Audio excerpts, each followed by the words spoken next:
China's economy is in the toilet, and Xi Jinping knows he screwed up bad.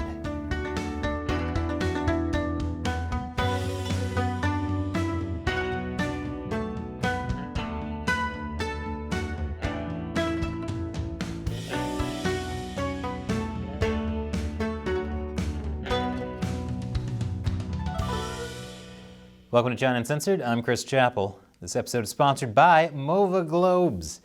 These are really amazing globes that spin on their own without cords or batteries.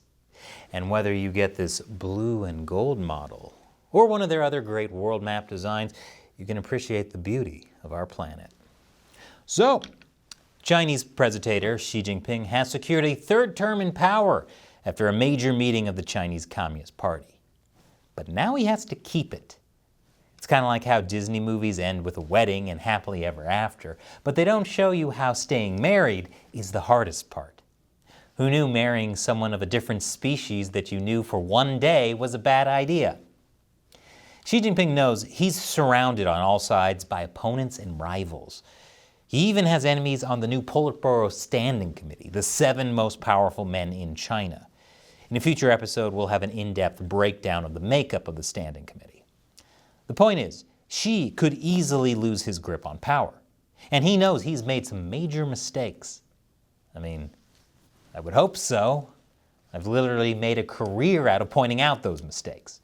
His biggest mistake lately is the zero COVID policy. Brutal lockdowns fueled widespread dissent and wrecked the Chinese economy. Of course, the Chinese Communist Party can't actually admit it made a mistake. That's why the party recently announced it was going to set out new rules to optimize and adjust the policy. That's right, they're just optimizing zero COVID. So how is the Chinese Communist Party optimizing zero COVID? Well, for starters, the mandatory quarantine time for people traveling to China or close contacts of people with COVID has been shortened. Also, areas of high risk, that is a place where someone got COVID and so everyone else around them has to go on lockdown, will be limited to residential blocks instead of entire districts. That's how you got tens of millions of people in lockdown. So now it'll only be ones of millions in lockdown. Yay, improvement. But the guidance makes it clear China will firmly stick to the dynamic zero COVID policy. Dynamic zero COVID means that whenever there's an outbreak, they round up people and drag them off to a horrible quarantine camp. So they're still going to do that. They're just hoping to lock healthy people in their apartments slightly less often now. This policy change obviously has nothing to do with science and everything to do with politics, which is something you can say regarding just about any story covering COVID. The easing of controls came even as China confronted its worst outbreak in more than 6 months. And that's according to official figures, which tend to also be based more on politics than anything else. Zero COVID was always primarily about control, not stopping a virus. But now that the policy is actually making the party lose control, it's backing off. And frankly, the party has said it was backing off in the past, only to turn around and crack down harder than ever. Earlier this year, the party said it was easing off restrictions, but then authorities put Shanghai into a 2-month lockdown. And I mentioned in yesterday's episode, people are literally rioting in Guangzhou this week because of lockdowns, despite the so-called easing.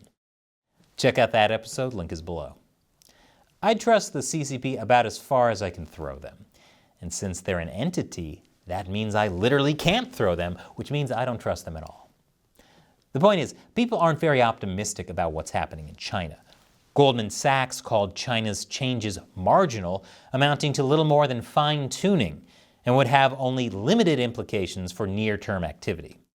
Nevertheless, showing that the business world is mostly brain-dead when it comes to the Chinese regime, just a hint at easing COVID restrictions sent stocks surging.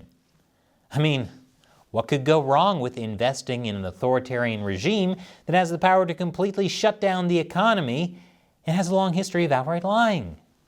If you actually don't know the answer to that question, I suggest subscribing to this channel and starting from the beginning. Which brings me to the other big announcement. The party is trying to revive the real estate industry. More on that after the break. Welcome back. China's real estate industry makes up about 30% of the country's total GDP. And if you've been paying attention, it really hasn't been doing well lately. The whole thing was propped up by bad loans and excessive debt. Developers were defaulting on loans they took out to build huge apartment complexes. The apartments were mostly pre-sold. That meant people were paying mortgages for apartments that hadn't been built yet. Many people began refusing to pay, creating an even greater death spiral for the real estate market. But not to worry, because after the Party Congress, Xi has consolidated control over economic policy making. Surely, more government intervention will solve the problems originally caused by government intervention. So on top of the new COVID guidance, Xi Jinping is signaling a reversal of his real estate crackdown too, a tacit acknowledgement of the economic pain and public frustration that the two policies have engendered, without ever acknowledging that, of course. Essentially, his plan is to force banks to lend more, reduce down payments for property, cut mortgage rates, and a few other things. Basically, the idea is to get money into the system so developers can finish building properties they've already sold. That, combined with the slight easing off of COVID restrictions, has some people celebrating. Though to me it has big mission accomplished vibes. People are saying the real estate crisis could be over as Chinese property stocks soar, which tells me no one has learned their lesson from any of this. The Communist Party isn't doing anything fundamentally different. The real estate crisis hasn't been fixed. They're just pumping more debt into the system to keep it hobbling along. The problem is a lot of investors, big banks, and Wall Street executives think they can trust the Communist Party to solve any problem that arises, so China's a safe investment. But while state intervention can often solve some narrow, short-term problems, in the long term, too much intervention actually creates problems that then become even harder to solve. The free market is what has repeatedly been shown to deliver the greatest wealth for the greatest number of people. When the whole real estate crisis began, or at least this round of it, a top investor for BlackRock said, "The banking system tends to be controlled by the government. There is government intervention that presumably would come in. My sense is the government will act, and my sense is it will stabilize." State control doesn't bring stability, it breeds instability. Way too many people think the Chinese Communist Party can bail out the real estate sector as if it's magic. Well, I've got news for you. They botched the stock market rescue in 2015, and yet no matter how many times they get burned by China's terrible policies, investors keep flocking back for the promise of big gain. If you need more proof, as I said earlier, the slight hint of change from the CCP has caused property stocks to soar.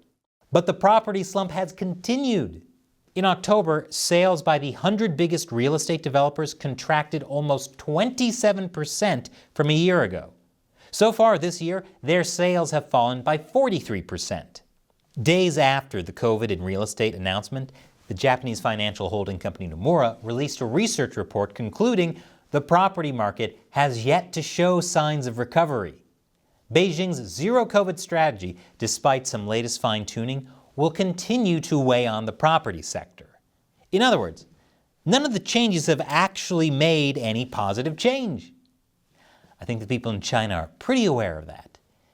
It's just the really big-brained Western financial experts who haven't caught on yet.